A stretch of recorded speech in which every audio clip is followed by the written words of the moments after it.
Ah, pinter. Nah, Nggak banyak orang yang tahu bahwa David Ozora mengalami buta warna. Mario. Sobat, hari ini kita melihat bagaimana Mario Dandi dan Shane Lucas. Sobat, hari ini aku dengan Mario Dandi. Mario, iya. Bicara ya Mario ya. Shane. Saya Lucas, saya meminta maaf dan saya menyesal atas apa yang telah terjadi dan saya berjanji akan terang-terangan membuka kasus ini dan kooperatif di dalam pengadilan.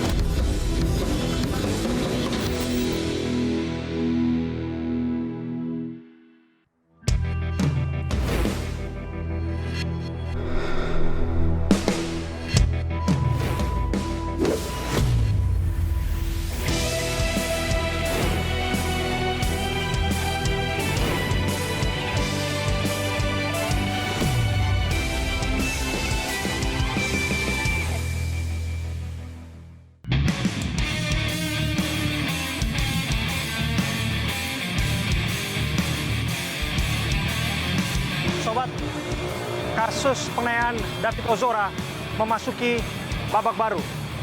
Kabar bahagia ketika kita mendengarkan korban David Ozora sendiri sudah mengalami pemulihan dari kesadaran kognitifnya. Meski demikian, kami juga mendapatkan informasi bahwa David Ozora tidak bisa membedakan warna, bahkan terancam buta warna akibat penganiayaan yang dialaminya. Serial AB Plus kali ini akan menghadirkan kepada Anda wawancara eksklusif saya, Abraham Silaban, bersama dengan dua orang tersangka. Yang pertama, Mario Dandi Satrio, pelaku utama penganiayaan David Ozora. Dan yang kedua, Shane Lucas Rotua Lumbantoruan, perekam penganiayaan. Yang kedua tersangka tersebut berbicara langsung kepada saya. Sobat, apa yang disampaikan mereka? Saya akan buka semuanya dalam AB Plus dan kita akan saksikan bersama saat ini.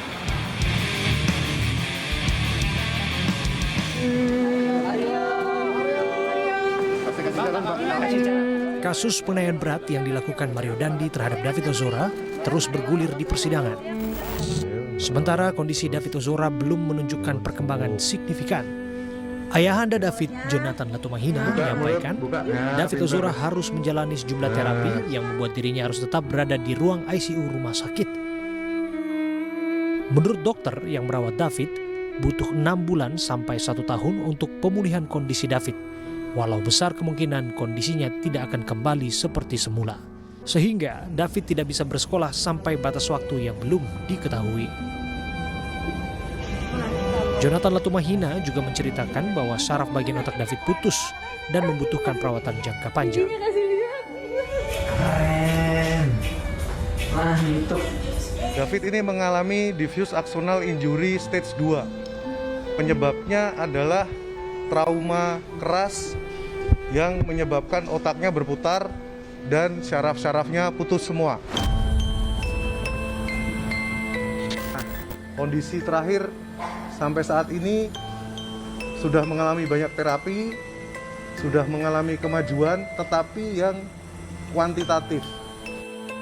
Lengkapnya, kepada saya, kuasa hukum David Ozora, Melissa Anggraini, menceritakan kondisi David yang kini terbaring di ICU.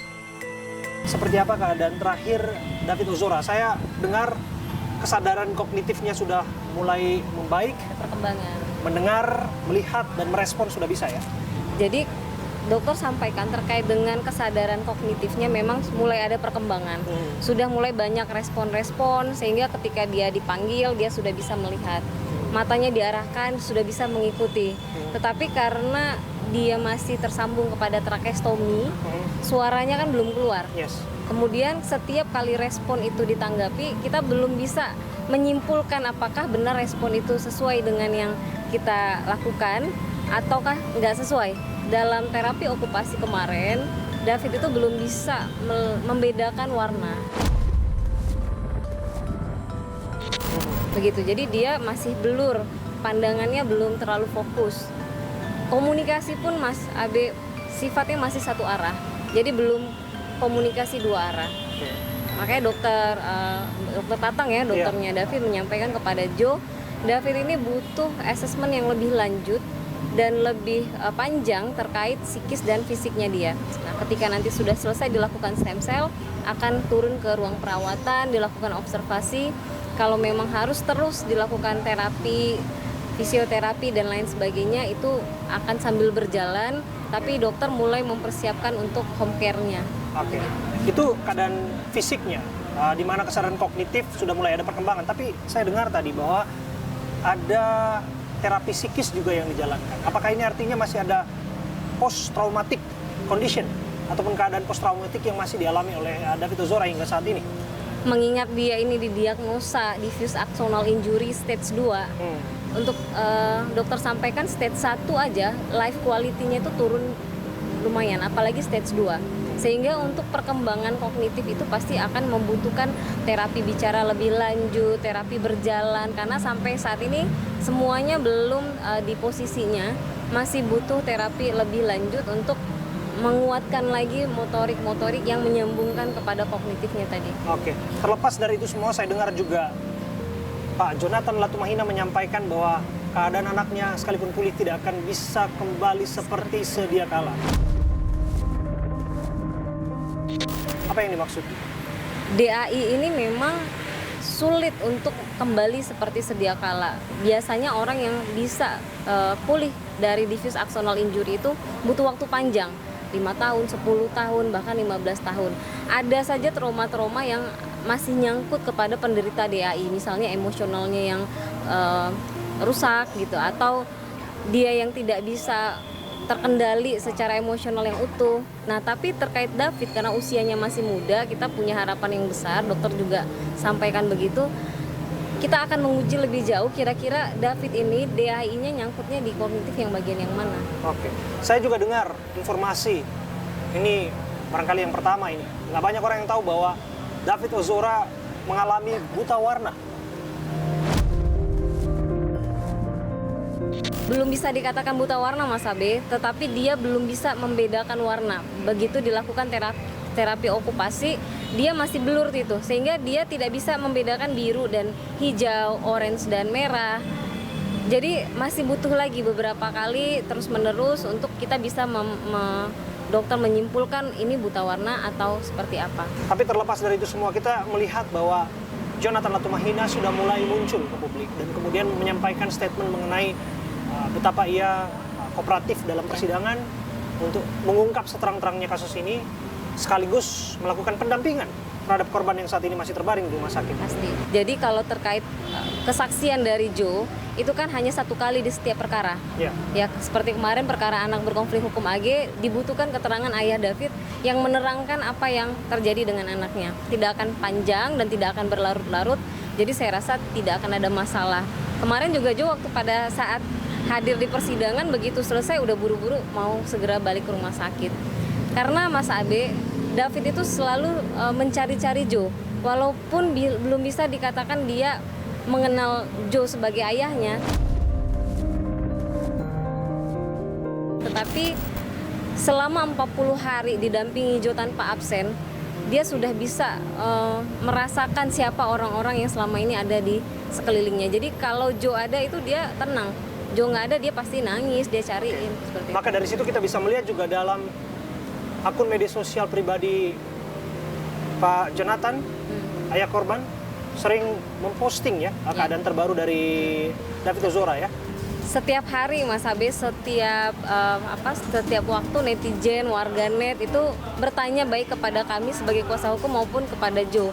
Bagaimana update David hari ini? Seperti apa perkembangannya? Nah, itu bentuk Joe memberitahu perkembangan kesehatan David sehingga warganet bisa agak tenang atau memiliki update bagaimana kondisi David begitu.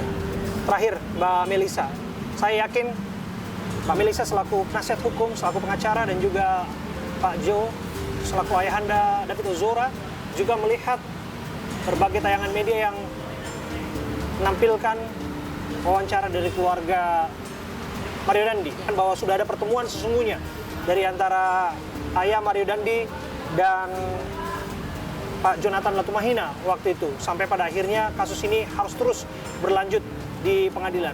Ya, itu kan cerita hari kedua David di Rumah Sakit Medika Permata Hijau. Mereka sempat menemui Jonathan, tetapi ayahnya David meminta mereka segera pulang saja.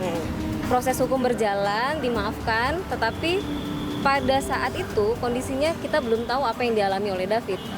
Joe belum tahu terkait dengan kondisi David akan menjadi separah ini. Kita juga belum tahu terkait dengan video penganiayaan itu. Sehingga ketika sampai saat ini mereka terus menggunakan pemaafan itu sebagai hal-hal yang bisa meringankan, itulah kenapa Joe melihat itu jadi terkesan dimanfaatkan.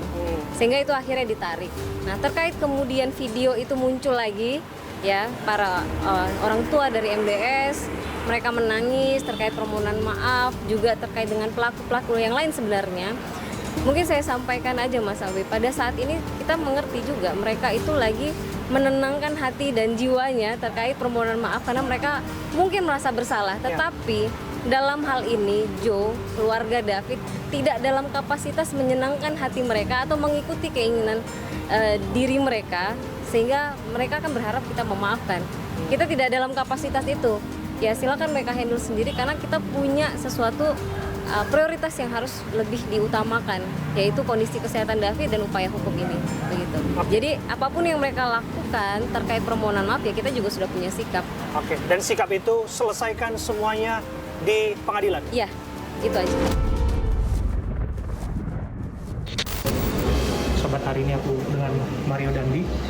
Mario,